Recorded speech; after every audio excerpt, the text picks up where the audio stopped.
चुनाव से पहले झूठी गारंटी दे करके, झूठ बोल करके सत्ता में आए। सत्ता हासिल करने के बाद पहला बजट प्रस्तुत किया, उसमें बहुत सारी घोषणाएं की और एक साल बीतने के बाद उन घोषणाओं पर कहीं भी जमीनी स्तर पर काम हुआ नहीं। सारी की सारी योजनाएं धरी की धरी, हवा की हवा में रह गई। और उसके पश्चात अभी के इस बजट में 2024-25 के इस बजट में फिर वही क्रम जारी रखा झूठ बोलने का। मैं समझ सकता हूं कि ठीक लोकसभा के चुनाव से पहले यह बजट प्रस्तुत हुआ है। कुछ वर्गों को इन्होंने थोड़ा थोड़ा लाभ दे करके उनको लुभाने की कोशिश की, लेकिन हकीकत यह है कि समाज का कोई भी वर्ग जो है वो खुश नहीं है। और इसमें विशेष तौर से मैं ये कहना चाहूंगा, 58,444 करोड़ रुपए का आपकी बात जो बजट प्रस्तुत किया है, उसमें फैक्ट्स ये है कि जो राजस्व प्राप्तियां, जो आंकड़ा प्रस्तुत किया गया है, वो कहा उन्हें 42,153 करोड़ रुपए की राजस्व प्राप्ति होने की संभावना है। और राजस्व व्यय जो खर्च होने वाला है उसमें 46,667 करोड़ रुपए अनुमानित है। और कुल जो गैप है 667 कुल जो गैप है जो 4,514 करोड़ रुपए का।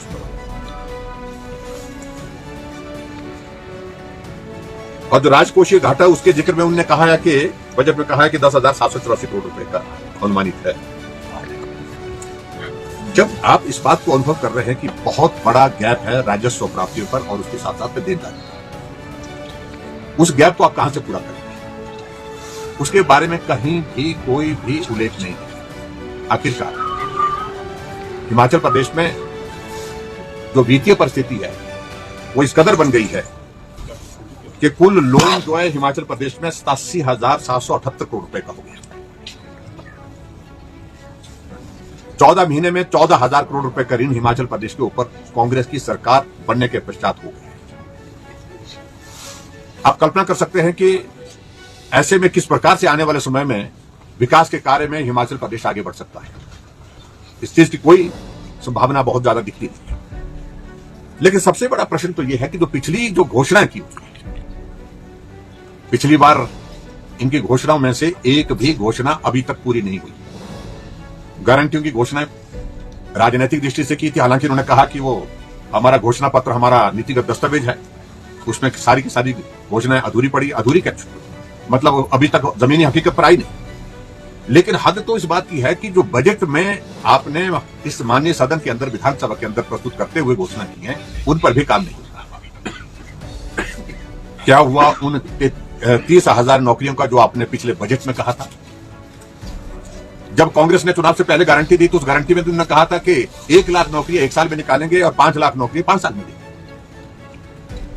लेकिन पिछले बजट में जो 23-24 को जो बजट प्रस्तुत किया उसमें कहा था कि 30,000 नौकरी देंगे। साल बीत गया, 30 लोगों को रोजगार नहीं मिला हिमाचल प्रदेश में, ये हकीकत है।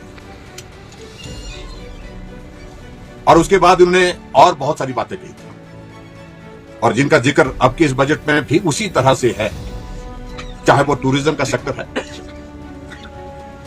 चाहे हमारा एग्रीकल्चर का सेक्टर है, हॉर्टिकल्चर का सेक्टर है, एजुकेशन का सेक्टर है, चाहे वो हेल्थ का सेक्टर है। वादा तो उन्होंने किया था हिमाचल प्रदेश में कि हम हेल्थ सेक्टर में बहुत सारी रिफॉर्म्स करेंगे, बहुत सारे हर विधानसभा क्षेत्र में स्वास्थ्य की बेहतर सुविधाएं देने के लिए योजना की घोषणा की थी। लेकिन साल बीतने के बावजूद भी अभी तक उस घोषणा पर कुछ नहीं हुआ। अल्टीमेटली अब भी वही स्थिति बनी हुई है। एजुकेशन के सेक्टर में इन्होंने कहा था राजीव गांधी के नाम से जो अटल आदर्श विद्यालय की हमने घोषणा की थी उसको रिप्लेस करेंगे। एक भी अभी तक राजीव गांधी जी के जो डे बोर्डिंग स्कूल की बात कही गई थी वो पूरी नहीं हुई। एक भी जगह अभी तक काम नहीं हुआ, काम शुरू भी नहीं हुआ। और उसी तरह से आगे बढ़कर के अगर मैं बात कहूं, कहा था कि हिमाचल प्रदेश में हम 50% सब्सिडी देंगे, 50 लाख उसकी लिमिट होगी बसों को खरीदने की, ई बसेस को खरीदने की। उस पर क्या हुआ? हरित क्रांति, हरित हिमाचल, ग्रीन हिमाचल की बातें कहना, 6 ग्रीन कॉरिडोर की बात कही गई थी, क्या एक भी शुरू हुआ? ई ट्रक की बात कही थी उन्होंने, उसके बावजूद उसमें भी कहा था 50% हम उसमें भी सब्सिडी देंगे और 50 लाख तक उसमें लिमिट रखी जाएगी। उसके बावजूद उसका क्या हुआ? उसमें भी कुछ नहीं हुआ। टूरिज्म के सेक्टर में उन्होंने पिछली बार कहा था कि 2000 करोड़ रुपए का बजट का प्रावधान, और 2000 करोड़ रुपए भी वही जो एडीबी का प्रोजेक्ट हमारा 2100 करोड़ रुपए उसका जिक्र करते हुए, लेकिन उसमें जीरो प्रोग्रेस। धर्मशाला टूरिज्म राजधानी टूरिज्म कैपिटल की घोषणा की थी, लेकिन काम जमीनी स्तर पर क्या हुआ? उसमें भी शून्य है। और इस प्रकार से हिमाचल प्रदेश में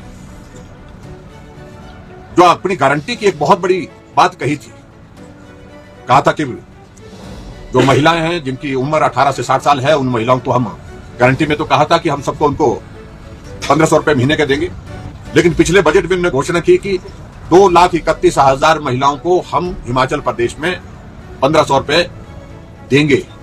और लेकिन महिलाएं कौन चुनी? वो महिलाएं जिनको ऑलरेडी सामाजिक सुरक्षा पेंशन के अंतर्गत 1000 रुपए मिलता है या 1150 रुपए मिलता है, और उनको सिर्फ 500 रुपए देकर के 350 रुपए देकर के उनके उस आंकड़े को पूरा करने के लिए गारंटी पूरी हो गई, ये कहने की बात सोची थी। लेकिन उसके बावजूद भी एक भी महिला को 1500 रुपए नहीं मिला। स्पीति घाटी में घोषणा की थी, लेकिन अभी तक वो लागू नहीं की स्पीति कि हर महिला को 1500 रुपए मिलेगा, लेकिन अभी तक नहीं मिला। हेलीपोर्ट की बातें कही थी कि हर जिला मुख्यालय पर हेलीपोर्ट होगा। जो हेलीपोर्ट की तो बात छोड़िए, जहां यहाँ हेलीपोर्ट बनाने की बात तो दूर की रही, लेकिन जहां हमारा जो हेलीकॉप्टर हमारा चलता था, वो चंडीगढ़ से शिमला, शिमला से कुल्लू जाता था पवन हंस का, कुल्लू से धर्मशाला भी जाता था, मंडी भी जाता था, रामपुर भी जाता था, लेकिन वो बंद पड़ा। कितने महीने से बंद पड़ा है। और इसके अतिरिक्त हिमाचल प्रदेश में हमने कहा था कि हर मेडिकल कॉलेज में पेट स्कैन लगाएंगे। मेडिकल कॉलेज में पेट स्कैन लगाने की बात कही थी, लेकिन पेट स्कैन एक जगह भी अभी तक लगी भाई, 1 साल बीत गया। आज प्रश्न पैदा होता है कि बेरोजगार सड़कों पर, जिसको नौकरी मिली है, कर्मचारी जिसको हम कहते हैं, वो भी सड़कों पर अपनी तनख्वाह के लिए, अपनी सैलरी समय पर मिले उसके लिए आंदोलन करने के लिए बैठा है। करुणामूलक सड़कों पर, आउटसोर्स कर्मचारी सड़कों पर। 1 साल के कार्यकाल में इस तरह की परिस्थिति हिमाचल प्रदेश में बन गई। और सबसे बड़ी बात तो यही है कि त्रासदी के दौरान हिमाचल प्रदेश को जो क्षति हुई है, जो नुकसान हुआ है, उस नुकसान की भरपाई अगर हुई है हिमाचल प्रदेश में थोड़ी बहुत, जिसको जो अभी तक ठीक तरह से लोगों तक पहुंची नहीं, वो अभी प्रदेश सरकार की नाकामयाबी है। उसका श्रेय अगर जाता है कि देश के प्रधानमंत्री नरेंद्र मोदी जी को जाता है। लगभग 1800 करोड़ रुपए अलग अलग समय में, अलग अलग दरों में जो है हिमाचल प्रदेश को उस दौरान मिला है। लेकिन उसके बावजूद पात्र व्यक्ति को अभी तक वो नहीं मिल पा रहा है। उसमें भी चुने जा रहे हैं, कुछ लोग चुने जा रहे हैं जिनको दिया जा रहा है। और आज हिमाचल प्रदेश में डॉक्टर, इंजीनियर वो बेरोजगार होकर के सड़कों में धूल फांक रहे हैं। ये परिस्थिति हिमाचल प्रदेश में आज के इस दौर में आई है। रेवेन्यू जनरेट करने की बातें यही कहा कि हम हिमाचल प्रदेश में एक्साइज में ही उन्होंने कह दिया कि हम हिमाचल प्रदेश में 40% इंक्रीज के साथ जो है वो रेवेन्यू की हमने पॉलिसी लाई है, हमने नए सिरे से हमने काम किया। तो किया क्या? तो यूनिट बड़े बना दिए, बड़े बड़े ठेकेदारों को लाभ पहुंचाने के लिए, और बड़े बड़े शराब के ठेकेदारों को लाभ पहुंचाने के लिए जो प्रयास किया गया, उसकी परिस्थिति ये हुई कि जो रेवेन्यू की जो नॉर्मल रिसीट होती थी हमारी एक्साइज के माध्यम से, हम उस तक भी नहीं पहुंच पा रहे हैं।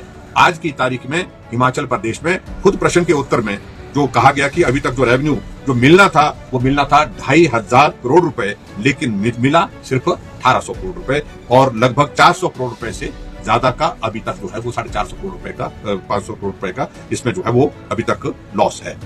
इसकी भरपाई कैसे करेंगे? और जो शराब के ठेकेदार वो छोड़ करके चले गए, और बीच में जो उसके बाद उसकी ऑक्शन कराई गई और वो औने पौने दाम पर जो है वो ठेके बेच दी गए, उससे और ज्यादा नुकसान हुआ हिमाचल प्रदेश में। और इसलिए कोई भी तर्क नहीं है, कोई भी तथ्य नहीं है।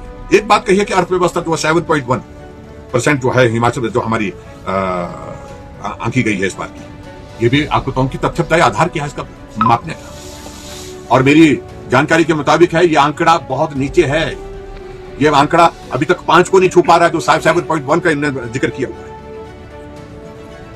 और इसलिए इन सारी चीजों का कोई अभिप्राय नहीं है। और बजट पे हम इस बात को भी देख रहे हैं कि अब थोड़ा सा अगर हम एक्सप्लेन करें कि 100 रुपए में से अगर हम पेंशन और सैलरी का कंपोनेंट ही देखें तो वो 43 के करीब, 42 से ऊपर जा रहा है, 42% से ऊपर जा रहा है। और उसके बाद क्योंकि 25% पेंशन पर, वेतन पर जा रहा है, 17% जो है वो पेंशन पर जा रहा है। इस पे कर्मचारी इसमें वेतन पर और कर्मचारी के इस पे पेंशन में, और 11% जो है वो जो ब्याज की अदायगी जो ऋण लिया है और उसकी अदायगी पर जाएगा। 9% जो है वो जो स्वायत्त संस्थानों पर उसके लिए ऋण, कुल मिलाकर के ये आंकड़ा मैं देख रहा हूं कि अगर डेवलपमेंट के लिए बच रहा है तो ये हमारे पास 25 मतलब 100 रुपए में से 25 रुपए भी हमारे पास डेवलपमेंट के लिए नहीं बच पा रहे हैं, क्योंकि बहुत बड़ा पोर्शन उसमें सैलरी में जा रहा है, बहुत बड़ा पोर्शन उसमें जो ऋण की अदायगी में जा रहा है, बहुत बड़ा पोर्शन उसमें ब्याज की अदायगी में जा रहा है। तो डेवलपमेंट के लिए पैसा कहां है? तो डेवलपमेंट का पैसा जनरेट कहां से होगा? इस सारी चीज को लेकर के आपने त्रासदी के दौरान क्रशर बंद कर दिया, रेवेन्यू जनरेशन का एक जरिया वो भी था, उसको भी बंद कर दिया, और अपनी मनमर्जी के मुताबिक जो है वो उनको खोलने के लिए जो है फिर बाद में छूट देने लगे आप। तो बंद क्यों किए थे? अगर गलत खुले थे, गलत तरीके से चल रहे थे तो बंद किए हैं, तो खोलने के लिए क्यों वो ये किया गया? तो इन सारी चीजों का जवाब नहीं है उनके पास।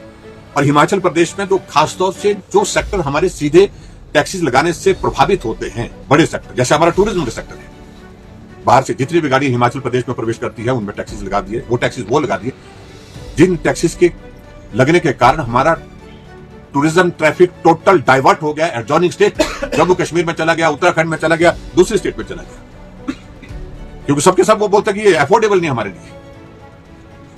और एकमात्र जरिया हिमाचल प्रदेश में एक टूरिज्म इंडस्ट्री जहां रेवेन्यू जनरेशन भी और उसके साथ साथ में इंप्लॉयमेंट जनरेशन भी होता है, वो भी तबाह कर दी। इस प्रकार से अगर मैं हिमाचल प्रदेश में अब की इस बजट की अगर बातें कहूं, स्लाइड से इंक्रीजेस थोड़ी थोड़ी इनको कुछ सेक्शन के लिए, कुछ वर्गों के लिए की है, उससे कोई भी लाभान्वित नहीं होता है, प्रभावित नहीं होता है।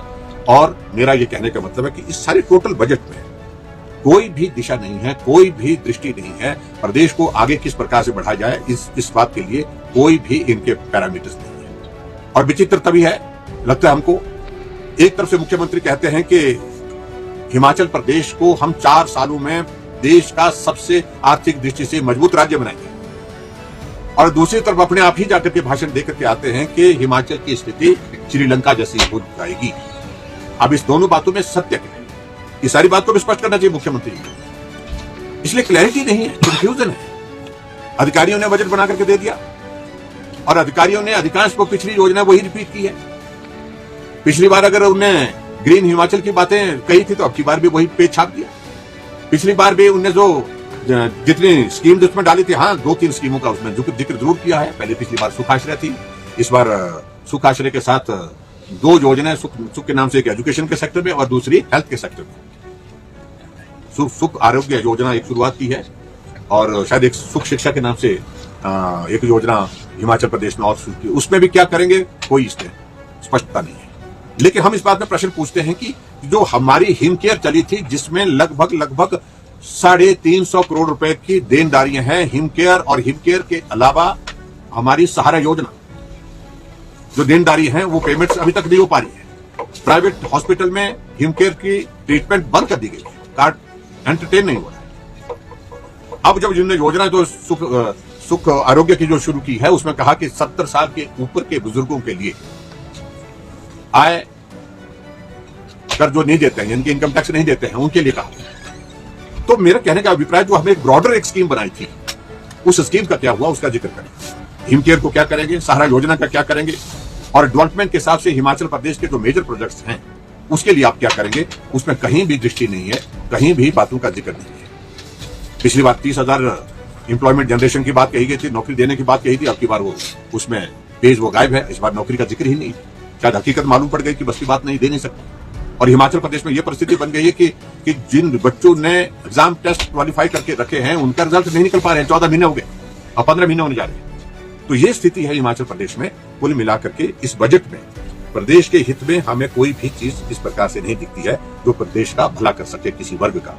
अतः इस बजट से निराशा हुई है, हताशा हुई है, और उनके ही एक मंत्री ने खुलेआम इस बात का जिक्र अपने सोशल मीडिया की पोस्ट के माध्यम से किया है।